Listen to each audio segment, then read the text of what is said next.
Assalamualaikum warahmatullahi wabarakatuh. Perkenalkan, nama saya Alia Nurdiana Putri dengan nomor presensi 4 dari kelas 12F. Pada kesempatan kali ini, saya akan berpidato dengan judul Strategi Menjaga Ketahanan Pangan melalui Program Panenku, Pangan Enak Bernutrisi dari Kebun Sendiri. Nah, jadi kita mulai dengan ketahanan pangan. Kalian sering dengar apa yang namanya ketahanan pangan? Nah, sebenarnya apa sih ketahanan pangan itu?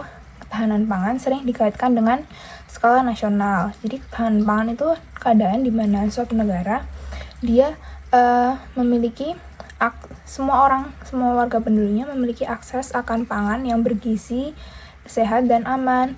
Jadi seperti yang kita tahu, ketahanan pangan itu merupakan salah satu pilar pendukung berdirinya suatu negara, karena yang kita tahu pangan sendiri adalah termasuk kebutuhan primer hidup. Jadi ketahanan pangan itu sangatlah penting, karena dengan ketahanan pangan yang baik, suatu negara dapat menunjang kehidupan seluruh penduduknya, dan pasti kualitas hidup penduduknya akan lebih baik jika ketahanan pangan terjaga. Nah, menurut data BPS, prevalensi ketidakcukupan konsumsi pangan di Indonesia itu masih cenderung tinggi, khususnya di berbagai provinsi terpencil di Indonesia. Nah, tentunya hal ini harus kita atasi dengan apa? Tentunya dengan pengembangan dalam sektor agrikultur negara. Nah, bagaimana pengembangan tersebut? Seperti yang kita tahu, tahun ini pemerintah telah berencana untuk investasi sebesar 371 triliun rupiah pada bidang agrikultur untuk menjaga ketahanan pangan nasional. Nah, ada berapa cara sih sebenarnya untuk menjaga ketahanan pangan nasional? Kita mulai dari cara yang skala besar terlebih dahulu, yaitu tentunya dengan intensifikasi dalam bidang pertanian, baik itu dengan meningkatkan produktivitas dalam bertani, maupun ekstensifikasi lahan pertanian. Nah, tentunya kan di kota-kota besar, kita dapat melihat lahan pertanian itu sangat terbatas. Jadi yang namanya ekstensifikasi lahan pertanian itu membutuhkan yang namanya pembukaan lahan baru. Nah, pembukaan lahan baru ini kan sangat merugikan ya bagi lingkungan, apalagi kalau kita harus menebang pohon untuk membuka lahan pertanian baru. Oleh karena itu, saya memiliki rumusan suatu program, yaitu cara untuk menjaga ketahanan pangan nasional dengan cara yang lebih ramah lingkungan, yaitu dengan menggunakan pihak-pihak atau tokoh-tokoh masyarakat yang paling kecil, yaitu dari rumah tangga atau individu itu sendiri.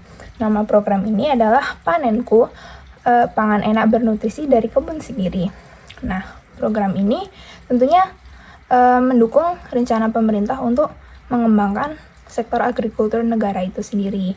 Bagaimana program ini bekerja? Nah, program ini bekerja pertama dengan adanya distribusi subsidi berupa bibit, pupuk, dan polybag. Nah, lalu tentunya program ini akan ditunjang dengan adanya sosialisasi dan edukasi mengenai teori dan praktik dasar dalam berkebun, sehingga warga masyarakat itu sendiri juga memiliki dasar lah intinya dalam praktik berkebun itu sendiri. Lalu para warga masyarakat dapat mengembangkan kebun di rumahnya masing-masing sesuai lahan yang tersedia di rumah mereka. Program ini juga diikuti dengan adanya pemantauan rutin agar dapat memastikan partisipasi setiap warga yang ada.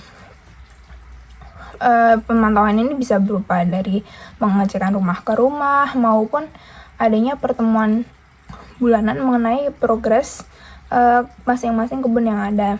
Nah, dengan program ini tentunya kita bisa memanfaatkan lahan yang ada, yaitu lahan-lahan terbatas di rumah warga masing-masing, yang tentunya akan bisa mengurangi yang namanya pembukaan lahan, tapi bisa tetap menunjang terjaganya ketahanan pangan nasional.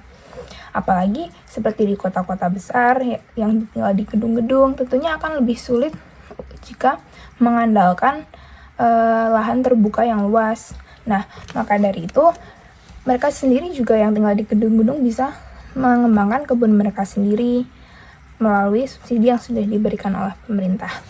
Jadi, Dengan adanya program ini, diharapkan ketahanan pangan nasional dapat terjaga dengan cara yang lebih ramah lingkungan, yaitu melalui penanaman kebun sendiri, dibanding dengan intensifikasi pertanian yang besar-besaran yang tentunya akan berdampak buruk bagi lingkungan.